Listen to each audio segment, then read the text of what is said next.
NASCAR has been ingrained in American culture for so long, it seems like our founding fathers included it in the Constitution when creating our great country.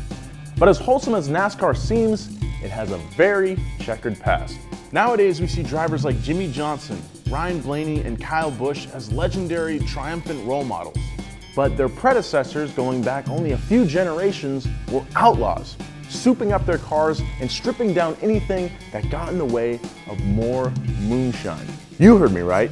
NASCAR was started by moonshine bootleggers. Yee-haw! The distillation and sale of unauthorized alcohol, or moonshining, has been going on in America for as long as America has been going on in America. Shortly after the American Revolution in the late 1700s, the new republic was short on cash and needed to tax liquor, amongst other things, to make up for the cost of the war.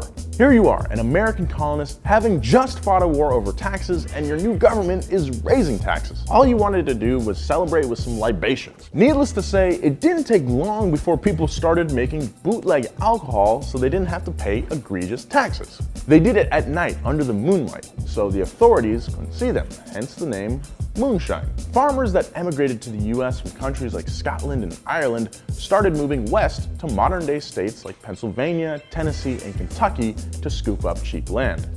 With them, they brought their knowledge of alcohol distillation.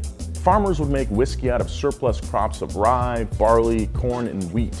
In 1791, Treasury Secretary and hip-hop legend Alexander Hamilton slapped a tax on all liquor being produced in the US in an attempt to get the US out of the financial hole caused by the Revolutionary War.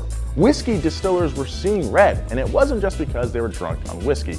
This was their livelihood. They protested violently against the taxes in what was known as the Whiskey Rebellion. Farmers dodged taxes, protested, and even organized armed resistance. The rebellion didn't work, but the tax was eventually overturned in 1802 by President Thomas Jefferson. Either way, it was whiskey time. Turn down for what? For the next 100 years, distillers enjoyed tremendous, relatively uninhibited growth. This is the era in which many family distilleries we see nowadays flourished, like Jim Beam, Jack Daniels, and T.W. Samuels of Maker's Mark. In the early 1900s, a social moralist movement centered around the nation's drinking problem was gaining steam.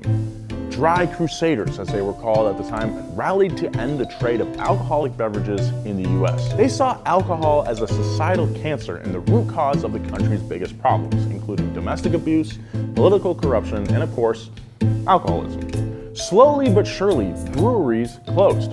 Individual states started outlawing alcohol, and in 1920, the 18th Amendment was passed, solidifying a nationwide prohibition of alcohol. Everyone was bummed. Just kidding. Moonshiners were stoked. For moonshine families who had been making spirits on their own for generations, Prohibition was the best possible news they could get. Alcohol was no longer legally available anywhere in the US. So you guys, that means business was booming. Everyone wanted white lightning and were willing to pay big money for it. Moonshiners would make the hooch, then give it to runners to deliver to customers. Runners had to be quick and have intimate knowledge of back roads to evade anyone trying to bust, snitch, or steal from them. Driving down the mountain roads at night is treacherous, especially when you're being chased by the IRS. Sometimes drivers would even kill their headlights and disable brake lights in order to evade the fuzz and still drove at night. That takes balls. Big ones. Their cars had to look normal, or stock, to throw off any unwanted attention. Passenger seats and floorboards were removed to make room for more bottles. Suspension was beefed up to handle the extra weight, and protection plates were welded in front of the radiator to protect it from dirt. A good mechanic could tune and improve a stock engine. They were making these things freaking rally cars. One thing runners didn't skimp on was tires. The quality of tires you had on your car meant you were either getting paid or getting busted. Therefore, the rum smuggler at all times used the best tires that could be bought. Many a runner served time in jail simply because his rubber failed him at some critical moment. Ford cars were popular with runners at the time. It's ironic because Henry Ford was an outspoken prohibitionist. The Model T was affordable and could blend in well with the public, as 3 out of 4 cars on the road at the time were Model Ts. The Ford V8 Coupe is probably the most iconic bootlegging car of all time. The stock black paint was perfect for driving undetected at night, and the flathead V8 engine wasn't anything to scoff at. It wasn't uncommon to swap out another, more powerful engine like the V8 from a Cadillac, the biggest V8 available at the time. The torsion bar was highly praised by bootleggers as it provided extra stability when hauling all that shine. And haul it did. When stripped down, this little Ford coupe could hold up to 132 gallons of moonshine. That's a hangover right there. Actually, you'd probably die. When the runners weren't running moonshine down a mountain in the dead of night, they were racing other runners on the weekends. Races started on public roads and highways and progressed to cornfields and pastures. Reputations grew, and soon there were races all over moonshine country, and thus stock car racing was kind of born. Prohibition was eventually overturned because it was a dumb idea from the get-go. The end of Prohibition didn't mean the end of bootlegging though. Moonshiners continued to produce alcohol, albeit on a smaller scale. Now that runners didn't have to make many more runs, they had more time to race. After World War II, many racetracks wouldn't allow runners to race, fearing that the outlaw bootleggers would tarnish the image of the racing organizations. Atlanta's Lakewood Speedway became the first raceway to allow known bootleggers. Promoters caved to potential protests to allow bootleggers that would have caused way more problems than just allowing a couple of hooligans to race in the first place. Several stock car racing associations existed, but they lacked uniformity and consistency. Bill France Sr., a skilled mechanic, saw an opportunity to unite these associations. He recognized the skill of bootleg drivers and didn't see them as a threat to racing. Bill organized a meeting at the Streamline Hotel in downtown Daytona, Florida on December 14, 1947, and there, the National Association for Stock Car Auto Racing was formed. 2 months later, in February 1948, the first NASCAR race was held at Daytona Beach. The winner? Red Byron in his Ford Coupe.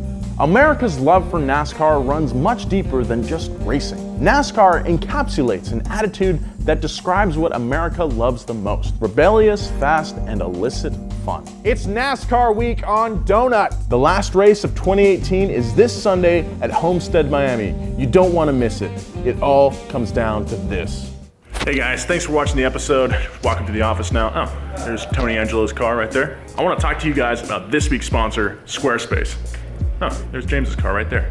Anyway, you've probably heard of Squarespace. It's the all-in-one platform that makes it easy to create a vibrant and beautiful website for your brand or business. Flip-flop. Guys, 2019 will be here faster than you know it.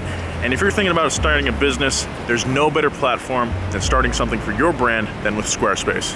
Cool little Subaru right here. Sweet. With Squarespace, you can easily manage your online store, track and manage orders, and even track your site's analytics with easy-to-use tools. And if you already own a domain name, that's not a problem because Squarespace makes it super easy to transfer your domain over to a website you made with Squarespace. If you're ready to build a beautiful website, go to squarespace.com. And when you're ready to launch, go to squarespace.com/wheelhouse for 10% off your first domain name or website. Please remember to use that link because it really helps us out and we can keep making more sweet videos. Gucci truck again. Thank you.